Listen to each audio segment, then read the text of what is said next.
Gravação iniciada. Pode convocar o item 102. Ok. E 103 também, que é o mesmo. Paulo Coviello.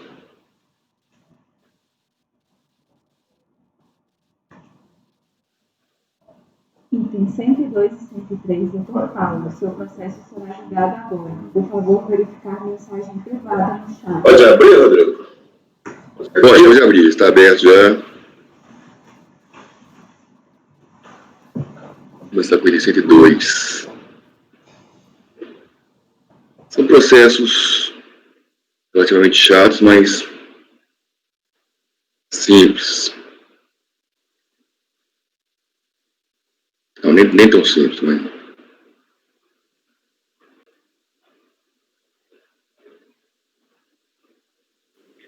Doutor Paulo. Bom dia, doutor Paulo. Bom dia. Os senhores me ouvem bem? Então, eu vou fazer o pregoamento. Item 102, recorrentes. Fazenda Nacional e Companhia Brasileira de Metalurgia e Mineração. Relatório.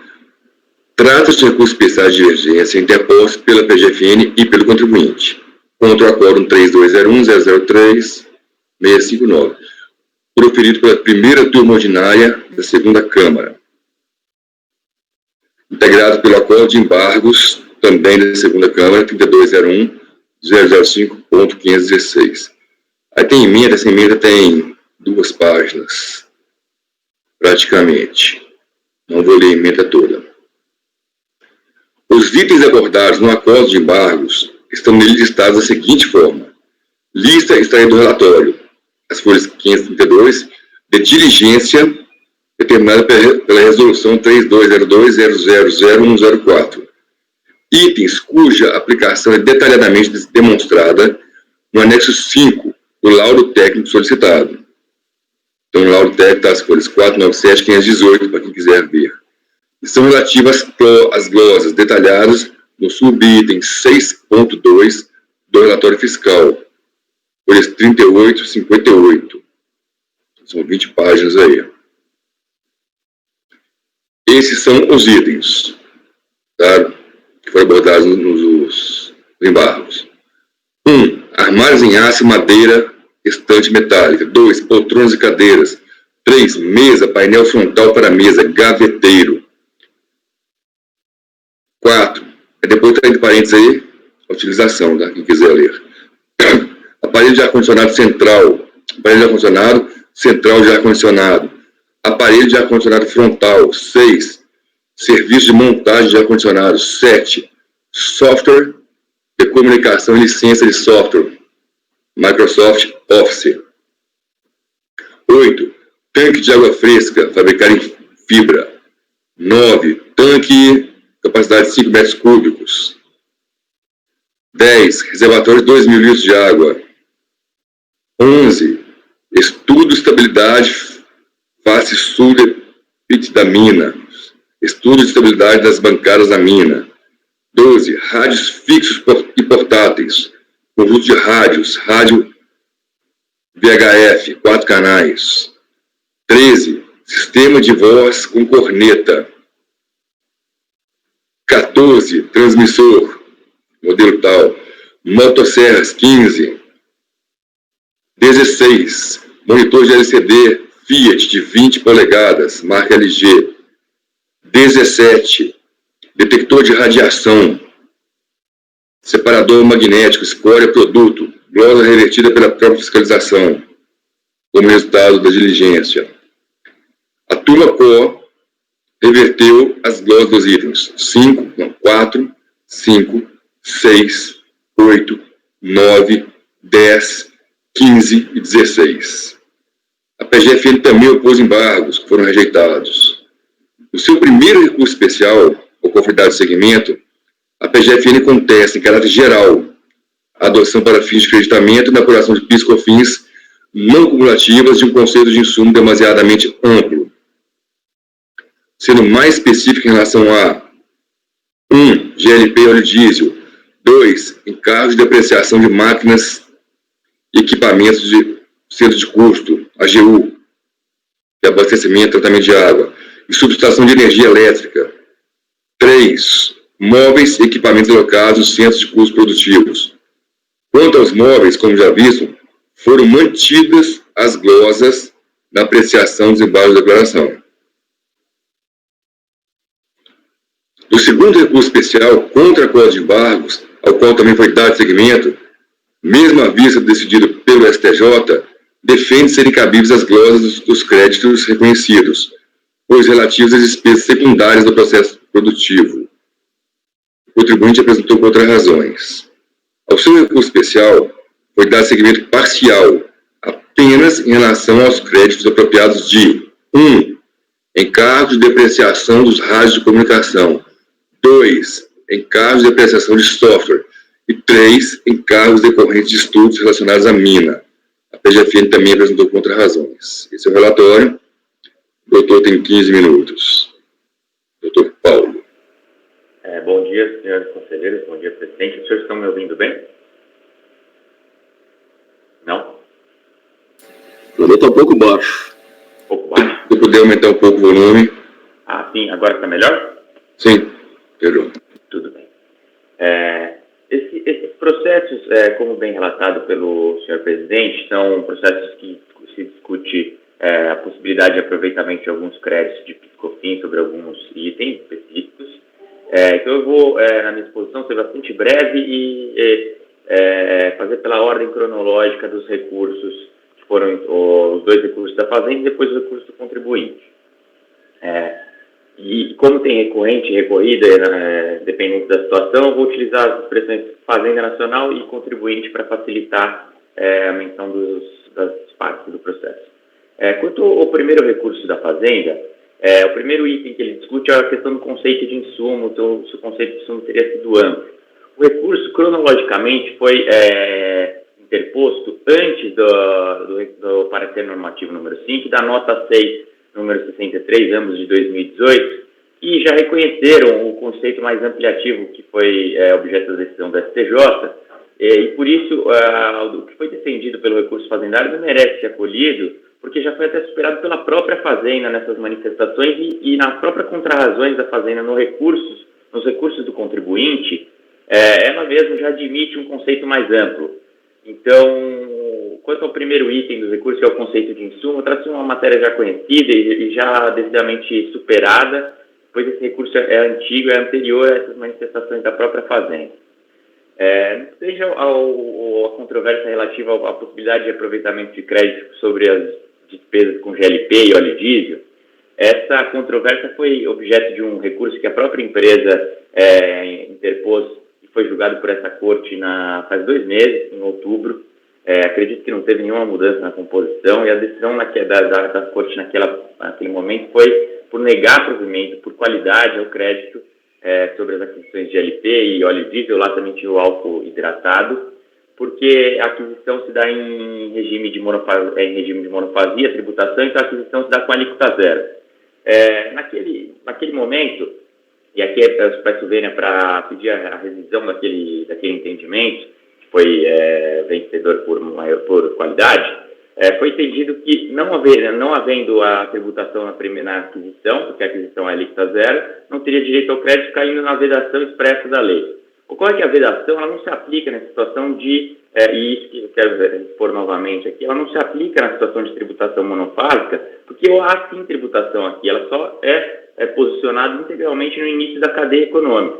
Então é uma tributação muito mais onerosa, às vezes a alíquota é até 40% do GLP, e essa alíquota é tributada no início, os distribuidores posteriormente não têm direito ao crédito, porque também não são tributados à venda, eles vendem por alíquota zero. Já no caso da contribuinte, que é consumidora desses itens, ela adquire para uso na sua produção, ela sim tem direito ao crédito. Isso está claro que a interpretação do inciso 2 do artigo 3º da Lei 10.637 e do mesmo da 10.833, que ele fala lá, quando ele lista os insumos, ele fala no final, inclusive combustíveis e lubrificantes.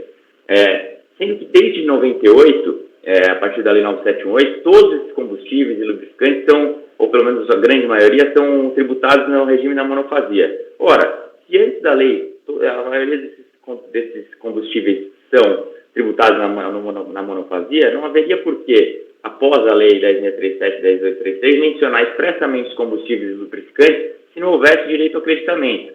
Sendo que aqui a vedação de não tributação não se aplica porque a tributação é concentrada.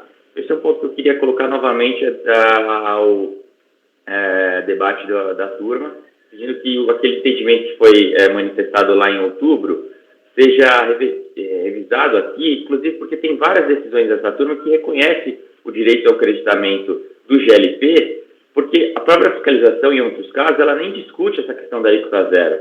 Ela discute só se ele é insumo ou não.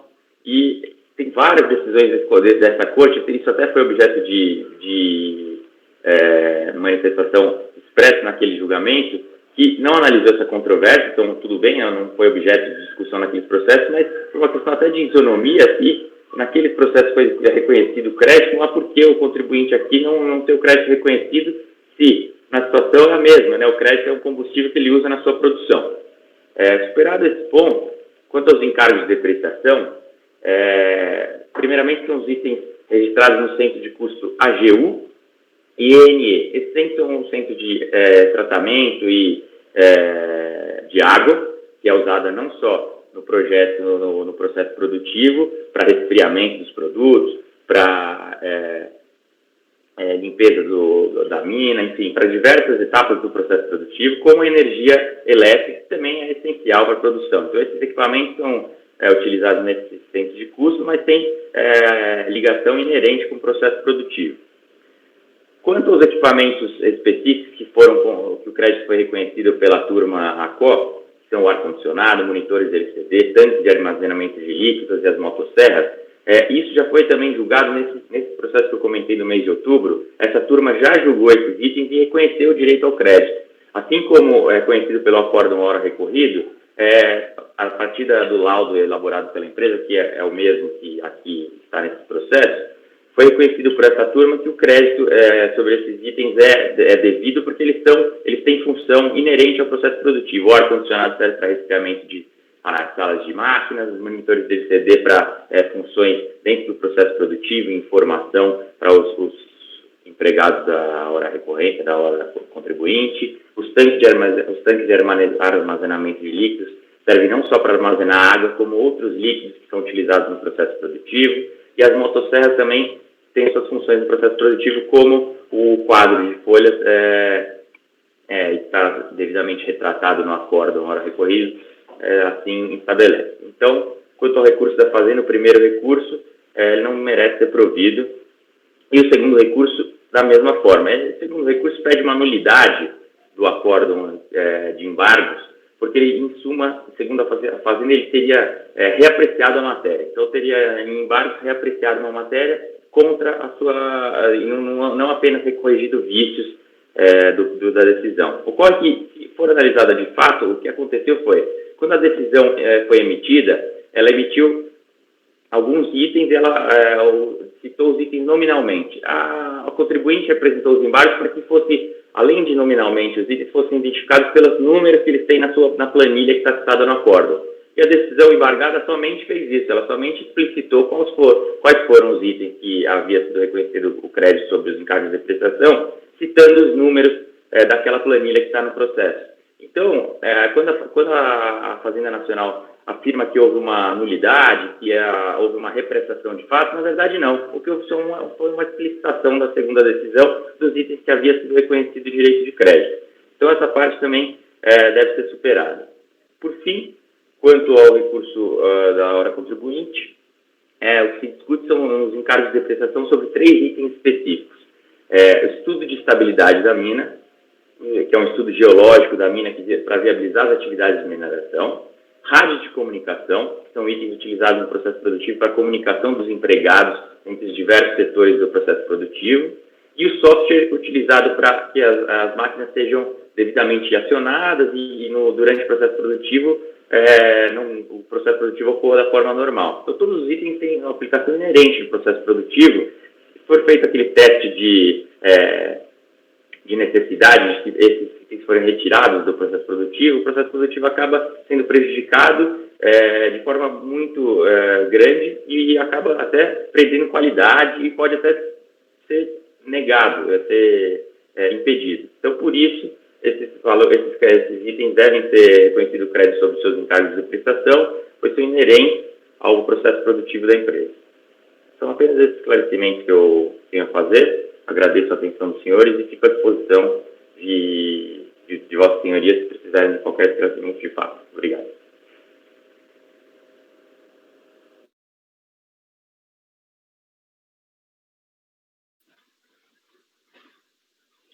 Obrigado, doutor.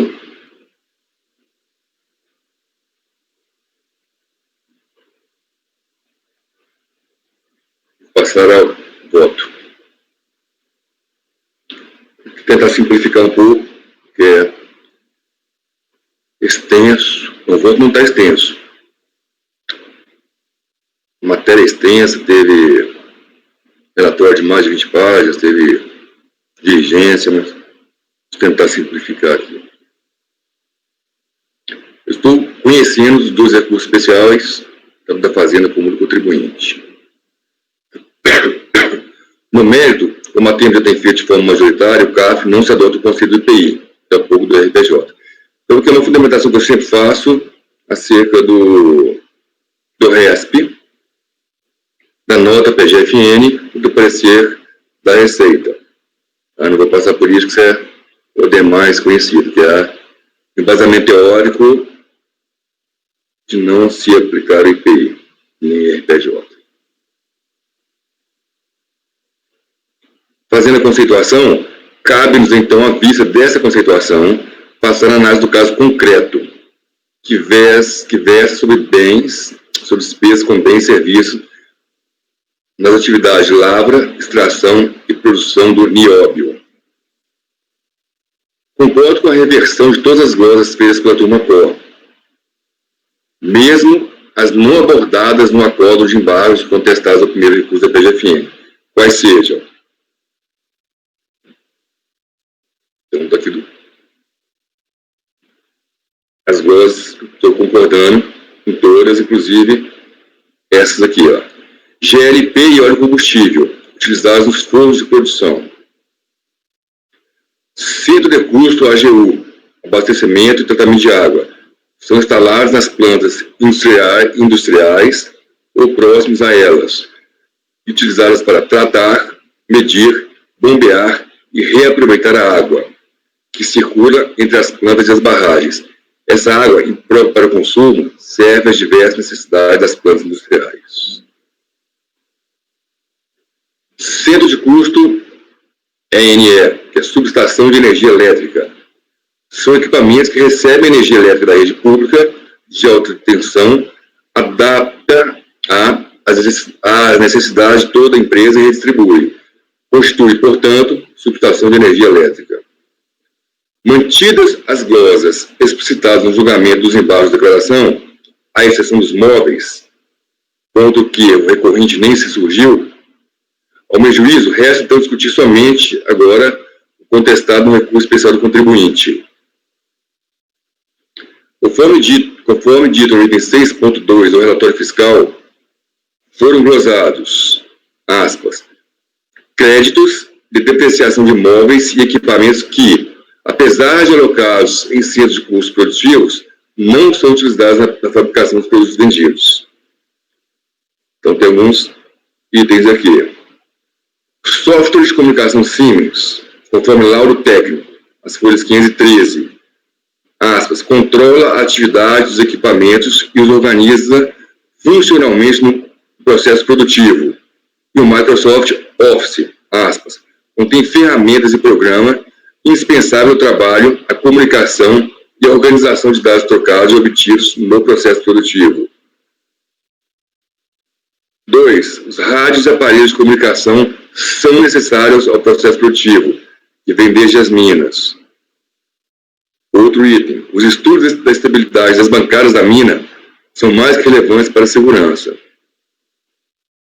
A vista do exposto, estou votando por negar o provimento do recurso especial da Fazenda e dar provimento do recurso do contribuinte. Doutor Andrada, com a palavra.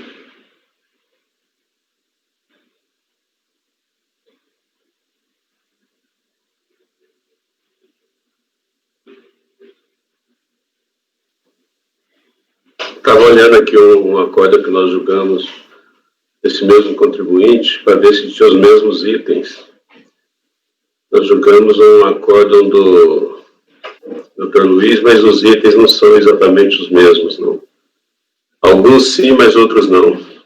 Só para ver se a gente estava entrando em alguma contradição.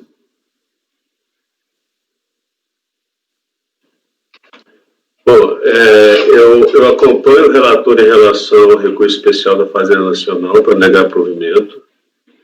Em relação ao recurso especial do contribuinte, eu concordo com o relator em parte. E considerando o que foi descrito aqui, porque como são muitos itens, pode ser que o acórdão recorrido tenha mantido a glosa sem citar especificamente o nome, né? Então, confiando, porque, por exemplo, se você for no acórdão recorrido, no acórdão de embargos e digitar Siemens, não aparece nada, ou seja, parece que não foi discutido. Não foi, Se você for, por exemplo, colocar lá estabilidade, não aparece essa palavra também, mas considerando que o relator, Dr. Rodrigo, puxou os itens lá do relatório fiscal, e no relatório fiscal consta esses itens, pode ser que o acórdão recorrido tenha negado o provimento de maneira genérica, né?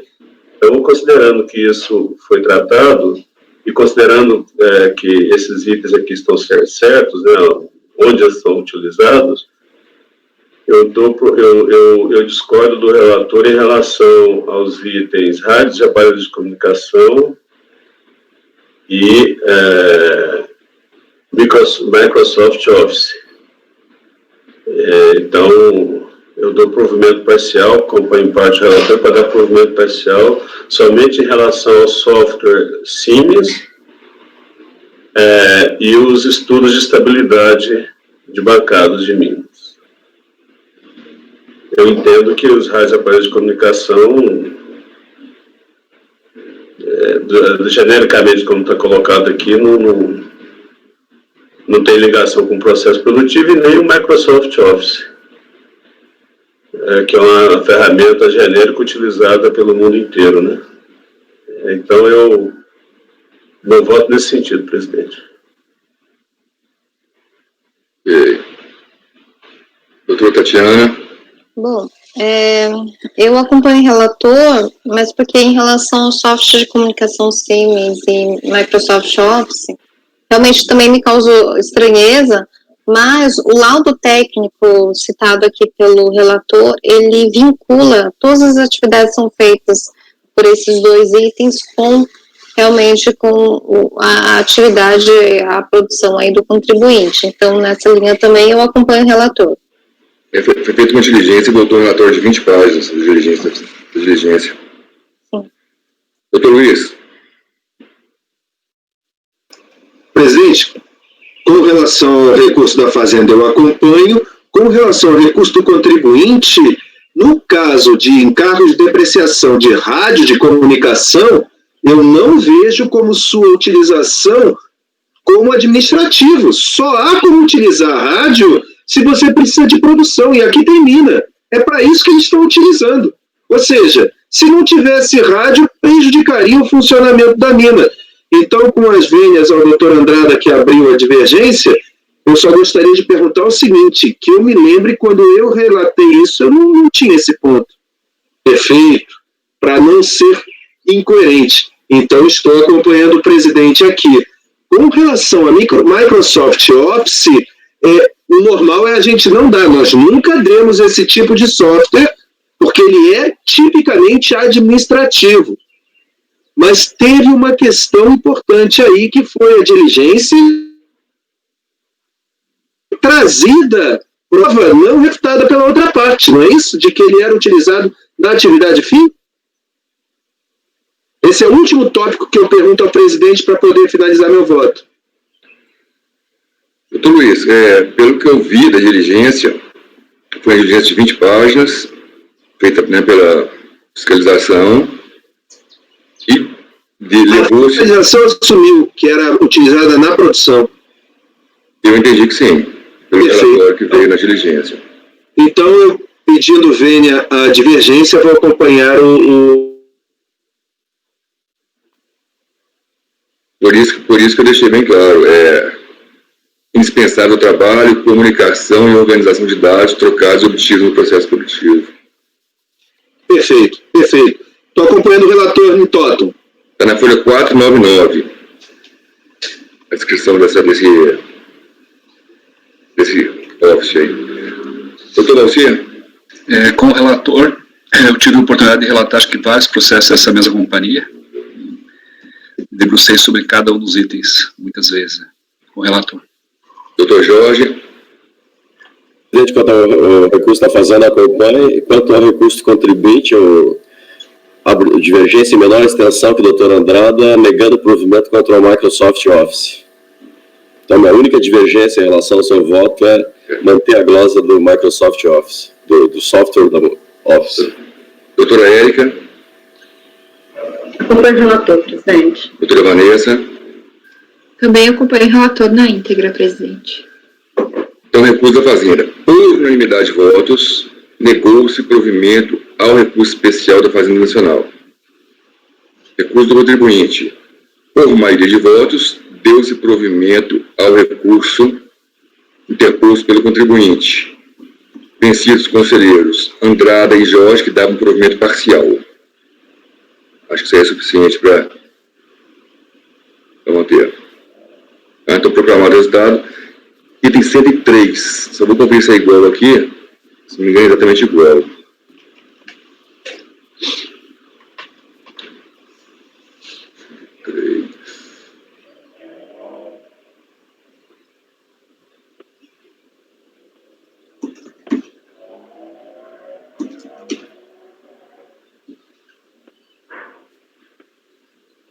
Exatamente igual ao 103. O 103. Então, o 103 vai ficar o seguinte: por unanimidade de votos, negou-se provimento. O doutor quer fazer alguma esclarecimento em relação ao 103? Não. Não. Então, item 103. Por unanimidade de votos, negou-se provimento de recurso especial interposto pela Fazenda. E por maioria de votos, deu-se provimento a recurso interposto pelo contribuinte. Vencidos conselheiros Andrada e Jorge, que davam provimento parcial. Perfeito. Esses são os resultados dos dois julgamentos. Obrigado, doutor Paulo. Perfeito. Obrigado. Bom dia, senhor. Deixa eu pegar a planilha de sustentação oral aqui. Acho que vencemos a pauta de votação, presidente. Agora é só a parte da tarde, tem 105, 106, 121, 163, 164. Então vamos voltar para a pauta normal. Item 53. 53.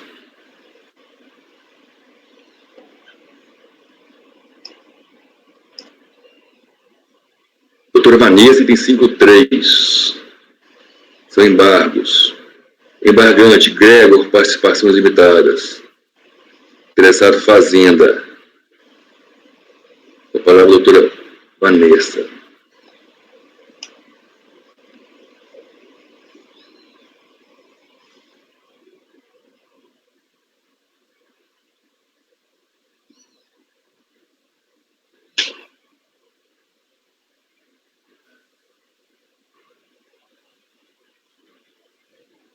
Acho que já está na pasta. Só vou abrir aqui minha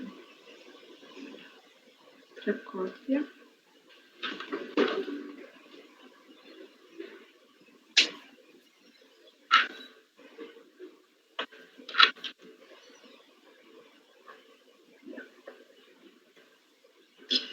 Então, aqui, presidente, trata-se de embargos de declaração com pedido de efeitos infringentes, interpostos pelo contribuinte Gregor, participações limitada, com foco no artigo 65, anexo 2 do RICARF, né, apontando erro de fato no acórdão 9303-008532, de 18 de abril de 2019, que negou o provimento do recurso especial do contribuinte, recebendo a seguinte emenda.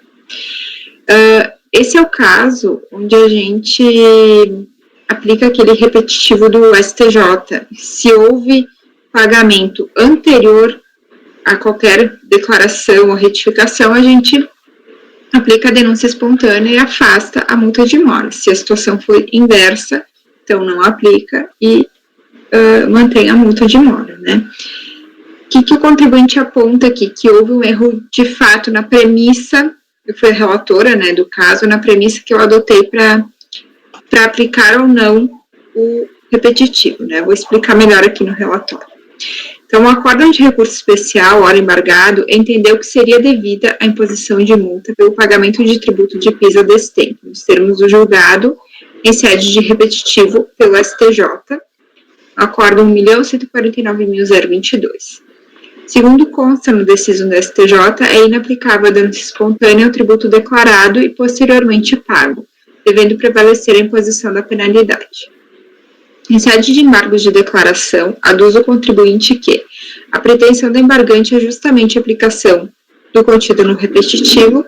O erro de fato estaria no pressuposto do voto condutor que houve pagamento extemporâneo de tributo previamente declarado, quando, na verdade, houve regularização espontânea do débito e as correções da DCTF e no DACOM foram efetuadas posteriormente. O embargante quitou a diferença da contribuição para o PIS em 30/11/2005 e procedeu às retificações devidas do DACOM e da DCTF em 5/7/2006, ou seja, em data posterior ao pagamento. Tendo quitado a diferença apurada antes de qualquer procedimento fiscal e das retificações apresentadas, é indevida a multa moratória, a teor do que decidido, né, pelo STJ. Então, conforme o despacho de 28 de setembro de 2020, foi dado seguimento aos embargos de declaração opostos pelo sujeito passivo para sanar os vícios de contradição e obscuridade presentes no acórdão embargado. Então, o presente processo foi distribuído, né, para exame dos embargos. É o relatório. Posso ter o voto, presidente? Perfeitamente. Então, os embargos de declaração opostos pelo contribuinte, apontando erro de fato no julgado de recurso especial, acórdão 9303008532, atendem aos requisitos constantes no artigo 65 do RICARF, então devendo ter prosseguimento. Em suas razões de embargo de declaração, aponta ao contribuinte que procedeu à retificação do valor declarado a menor, integralmente recolhido e posteriormente quitou e retificou as declarações devidas, razão pela qual seria aplicável ao caso concreto o benefício da denúncia espontânea previsto no artigo 138 do CTN. Descreve ainda o embargante que havia apurado inicialmente a contribuição para o PIS relativa a dezembro de 2004 pelo método de incidência não cumulativa sobre a receita total, apurado conforme demonstrado em seu DACOM, entregue em 31 de maio de 2005, gerando o valor inicial a pagar de 2.000 e tanto, né? O qual foi objeto de pedido de compensação entregue em 14/1/2005. Então, ao rememorar o histórico dos autos, esclarece o embargante que, no exercício de 2005, ao revisar suas bases de cálculo do referido tributo, antes que qualquer procedimento administrativo do sujeito ativo, a embargante constatou que não havia incluído em sua apuração a receita de equivalência patrimonial no valor de tanto, enfim. Então, constatou ainda que havia considerado erroneamente a receita de juros do capital próprio recebido de sua controlada, considerando a alíquota zero, vindo excluí-la da base de cálculo no valor de tanto. Por sua vez, não atendendo à disposição do parágrafo único do artigo 1º do decreto tal, que determinava que a referida alíquota não se aplicava à receita de JCP. Então, assim, a base de cálculo do PIS de 128.000 e tanto passou para 859.000, o que, com a aplicação da alíquota de 1,65%, ensejou uma contribuição complementar de R$12.000, né? Cujo recolhimento ocorreu conforme demonstrado inicialmente, sendo o valor contabilizado no mês 11 de 2005, conforme demonstrado no livro diário. Neste momento, o embargante regularizou o débito espontaneamente perante a Fazenda Nacional, efetivando posteriormente as devidas correções dos valores pagos na DCTF e na DACOM, anteriormente a qualquer procedimento por parte do fisco. Então, da análise dos autos e das razões postas em embargo de declaração pelo contribuinte, entende-se que assiste razão ao indicar equívoco no acórdão de recurso especial na análise dos fatos para aplicação do julgamento do STJ. Aqui eu só fiz uma breve lista dos acontecimentos, inclusive aqui eu havia ficado com dúvida se já tendo apresentado anteriormente e depois retificado, se eu consideraria essa segunda retificação, o pagamento antes dessa, né, mas como houve uma alteração do valor e o contribuinte recolheu espontaneamente a diferença, eu entendo que assistiria razão aqui ao contribuinte, né. Então, aqui eu faço um breve histórico, né, que demonstra isso. Então, no acórdão de recurso especial, não houve a consideração de que a apresentação da DCTF retificadora e do DACON retificado deram-se momento posterior ao pagamento da diferença apurada a título de PIS, para quitar a diferença apurada pelo sujeito passivo. Portanto, verifica-se ser correta a afirmação posta em embargos de que a embargante procedeu à retificação do valor declarado a menor, integralmente recolhido, e posteriormente quitou e retificou as declarações. Pontue-se que a ausência disjuntada da DCTF original no presente caso foi suprida pela descrição dos procedimentos adotados pelo contribuinte, com as provas trazidas aos autos, possibilitando-se confirmar que houve primeiro o recolhimento das diferenças e só posteriormente a declaração por meio de retificação dos documentos anteriormente apresentados. Então, por essa razão, eu estou aplicando a denúncia espontânea ao caso concreto, né, conforme revetido da STJ, que eu transcrevo a ementa novamente, e estou acolhendo e provendo os embargos de declaração com efeitos infringentes para sanar os vícios de omissão e obscuridade, no acórdão 9303008146, aplicando-se o RESP 1.149.022 STJ, a favor do contribuinte com o provimento do seu recurso especial. É o voto, presidente. Doutor Andrada. Erro de premissa fática do julgamento anterior, né? Acompanhe a relatora, presidente. Com a relatora, presidente. Tatiana. Doutor Luiz. Com a relatora, presidente. Doutor Alcir. Com a relatora. Doutor Jorge. Com a relatora. Doutora Érica. Com a relatora, presidente. Eu também voto com a relatora. O resultado fica da seguinte forma. Por unanimidade de votos, acolheu-se, por unanimidade de votos, foram acolhidos e providos os embargos de declaração do contribuinte, com efeitos infringentes, para sanar os vícios de omissão / obscuridade, no acordo 9303008146, aplicando-se o RESP 1.149.022 do STJ, a favor do contribuinte, vírgula, com o provimento do recurso especial.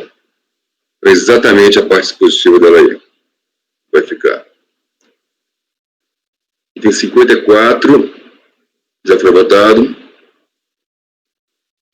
55, doutor Valcir, recorrente Fazenda Nacional, interessado malhas famosas.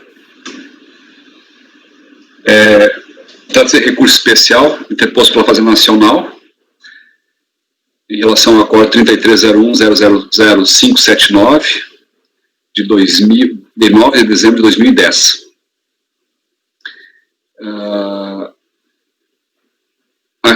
Posso ir ao voto, senhor presidente? Sim, foi direto ao voto. Depois a gente vai almoçar, o senhor está com a chave do restaurante. Perfeito. Para mim, restaurante, para você é a cozinha. Dá uma saudade nós almoçarmos juntos, né? Isso é uma saudade. O recurso apresentado traz divergência jurisprudencial. Vamos lá. Na decisão recorrida no voto vencedor, entendeu-se pela não aplicação da preclusão em relação às receitas financeiras e obtidas com descontos na base de cálculo do lucro presumido, ou seja, excluiu-se da base de cálculo as contribuições do PIS e da COFINS nos anos calendários de 2002 e 2003, as receitas financeiras, devendo as contribuições ser calculadas somente sobre o faturamento.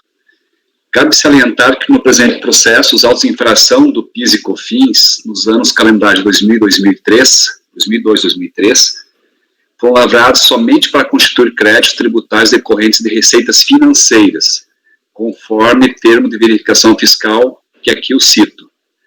Por quê? Porque os períodos anteriores, de 99 e de 2000 e 2001, eles foram, 99 e 2000, eles foram foi declarada competência para a primeira sessão.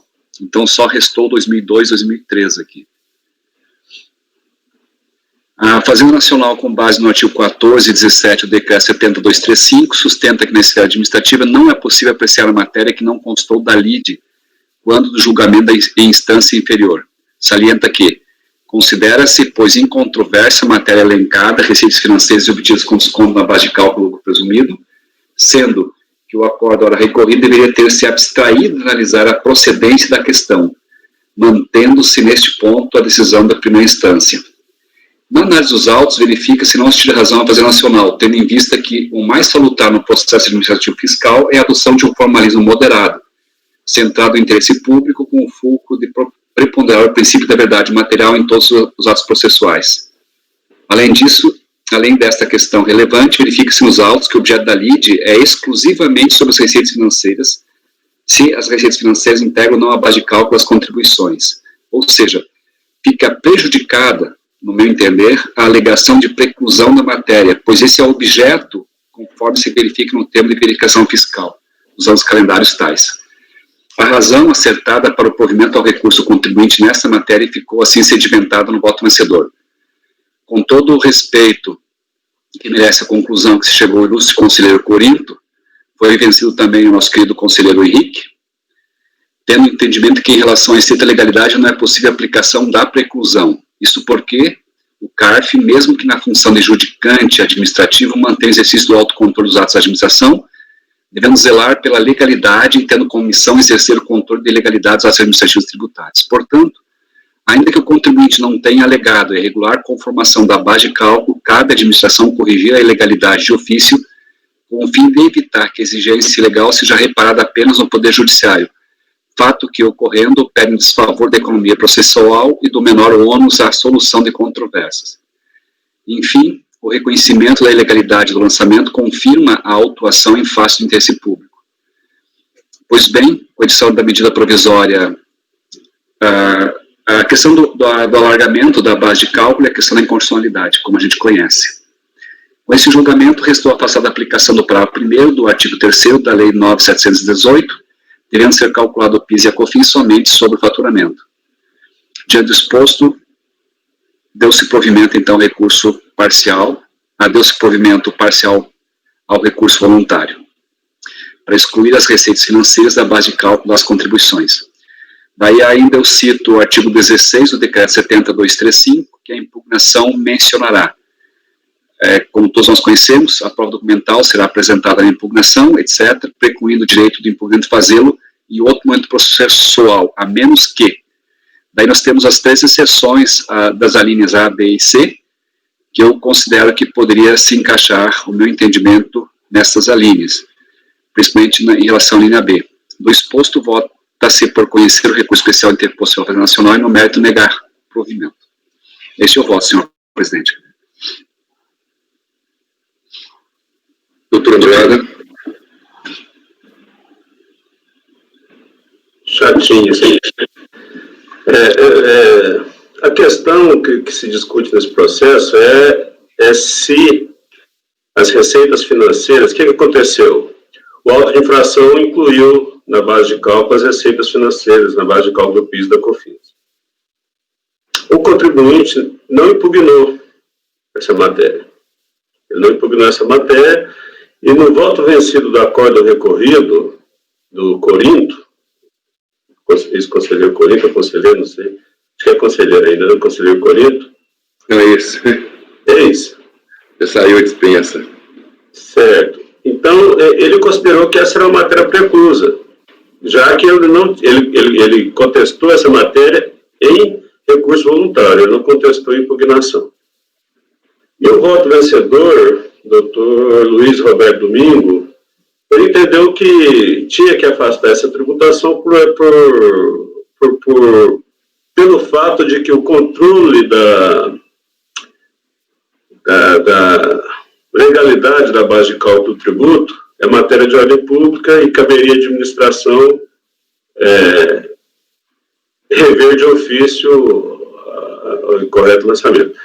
Então, quanto a questão de mérito que o Dr. Valcir colocou, que eu concordo, que houve, que realmente a Receita Financeiras na época não fazia parte da base de cálculo, eu só vou ser restritivo, que eu não consigo entender isso como matéria de ordem pública. Se o contribuinte não impugnou, é porque ele concordou com o lançamento.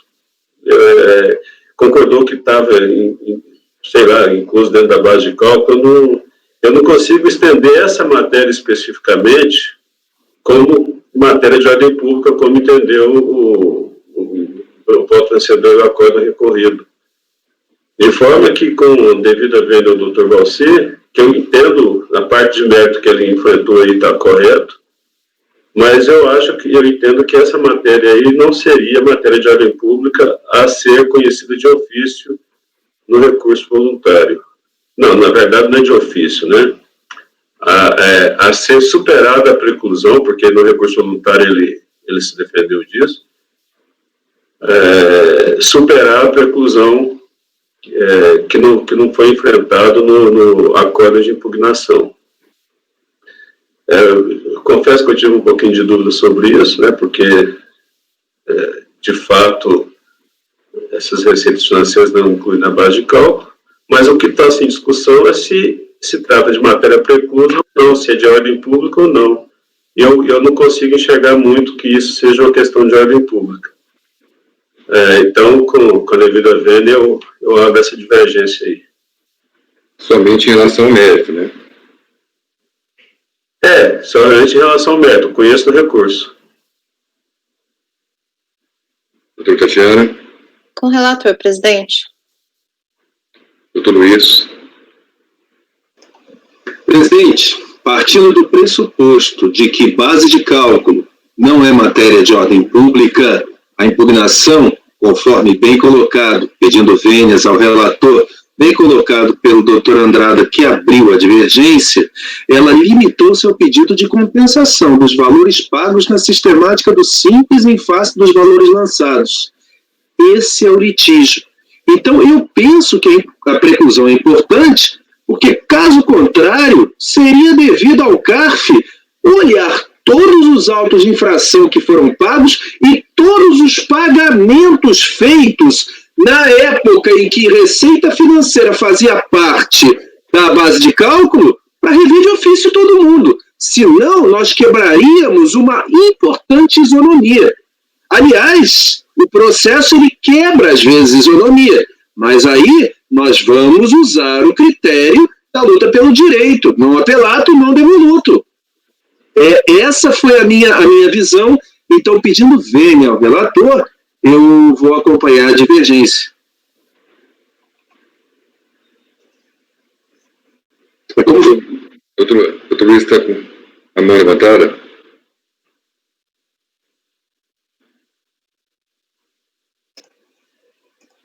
Não, presidente, não estou com a mão levantada. É um problema. Retirei. Tá, eu já votei, eu acompanhei a divergência. Todo mundo me ouviu? O senhor conseguiu me ouvir? Todo mundo me ouviu. Muito obrigado. Doutor Jorge. Presidente, com a devida vênia, doutor Valcir também acompanha a divergência. Para mim, preclusa a matéria. Doutora Érica. Vou acompanhar o relator, presidente. Doutora Vanessa. Presidente, eu estava olhando aqui o voto do relator, e parece que o que o Dr. Valcir também está trazendo é essa questão do formalismo moderado no processo administrativo, né? E essa é uma alegação que, dependendo do caso concreto, eu acolho. Então, eu vou acompanhar o relator, presidente, também nesse voto. Acompanha a divergência do doutor Andrada. Nesse caso, a gente tem a aplicação da 19E, da 13988. Então,